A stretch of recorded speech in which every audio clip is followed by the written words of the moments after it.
जन्मला रुपाई कृष्ण जन्म हास्यला आकाशी ताऱ्यांचा रास रंगला. चला तर मग कृष्ण जन्मावर आधारित एक सुंदर असे नाटक आपले छोटे नटखट विद्यार्थी सादर करीत आहेत. त्यांचा विवाह झालेला आहे.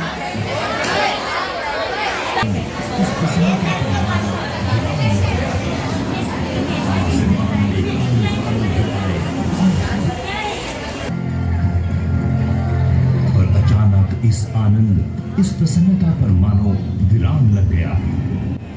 आसमान में काले बादल घिर आए और स्वर्ग से एक आकाशवाणी हुई.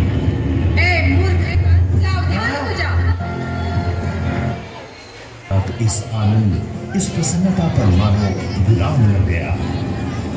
आसमान में काले बादल घिर आए और स्वर्ग से एक आकाशवाणी हुई.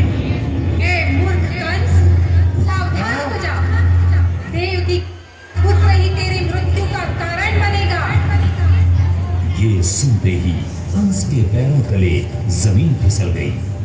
उसने देवकी और वसुदेव की तरफ क्रोध से देखा और वो दोनों भय से कांपने लगे.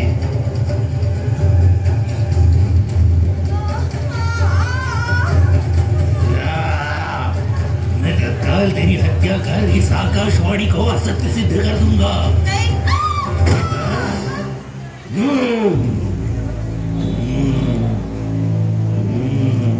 हे कंस, तुम ये क्या कर रहे हो?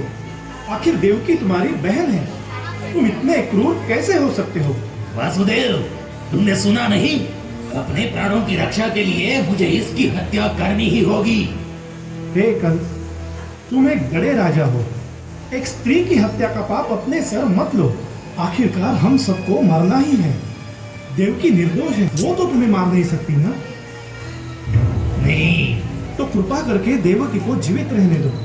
मैं ये वचन देता हूँ, वो जब भी किसी बालक को जन्म देगी, मैं उसे तुम्हें सौंप दूंगा और फिर तुम उसका जो चाहे वो कर सकते हो. वासुदेव, मुझे तुम पर पूरा विश्वास है. अब तुम दोनों जा सकते हो, पर अपना वचन निभाना मत भूलना.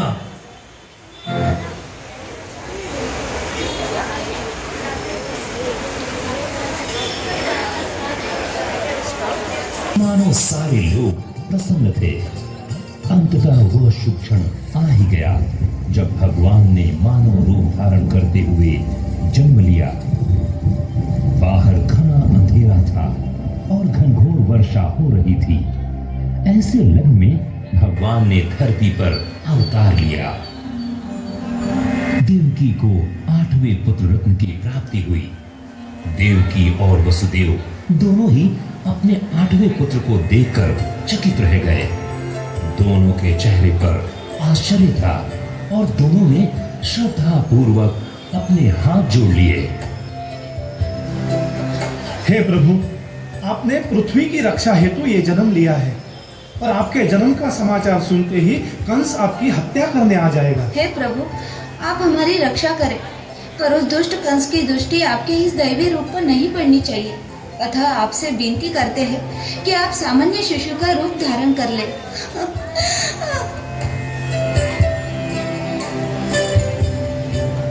हे मेरे माता पिता, आपके कष्ट के दिन अब समाप्त हो गए. धरती माता ने लंबे समय तक राक्षसों के कुकृत्यों को सहन किया है. पृथ्वी को इन दुष्टों से दुराचार से मुक्ति दिलाने के लिए ही मैंने ये रूप धारण किया है. पिताश्री, आपसे विनती करता हूँ कि आप मुझे अपने मित्र नंद के घर ले चले, जहाँ उनकी पत्नी यशोदा ने एक बालिका को जन्म दिया है. उस बालिका को यहाँ ले आकर मुझे यशोदा के बगल में सुला दे. ऐसा बोलकर भगवान अंतर्ध्यान हो गए और भगवान ने एक शिशु का रूप धारण किया और एक चमत्कार हुआ. वसुदेव और देवकी बेड़ी मुक्त हो गए. कारागार के द्वार अपने आप खुल गए. वहां के सैनिक गहरी निद्रा में सो गए और ऐसे समय वसुदेव उस बालक को लेकर नंद के घर चल पड़े.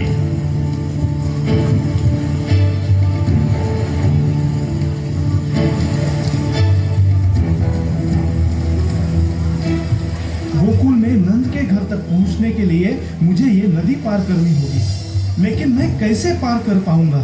हे भगवान, मुझे मार्ग दिखाओ। और नदी ने वसुदेव और उनके पुत्र के लिए रास्ता बना दिया। वसुदेव सुरक्षित नदी के उस पार पहुंच गए।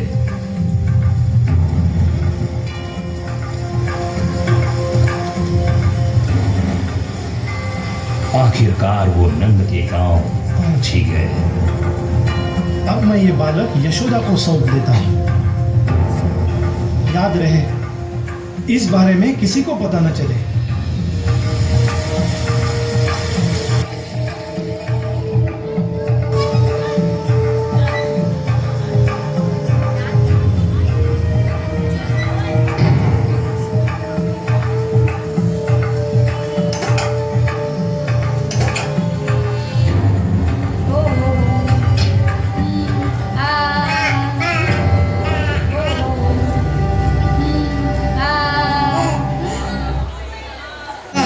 कृष्ण जन्मला गबाई, कृष्ण जन्मला गबाई, कृष्ण जन्मला, कृष्ण जन्मला गबाई, कृष्ण जन्मला, कृष्ण जन्मला गबाई, कृष्ण जन्मला, कृष्ण जन्मला गबाई, कृष्ण जन्मला, कृष्ण जन्मला गबाई, कृष्ण जन्मला, कृष्ण जन्मला गबाई, कृष्ण जन्मला।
Carlos.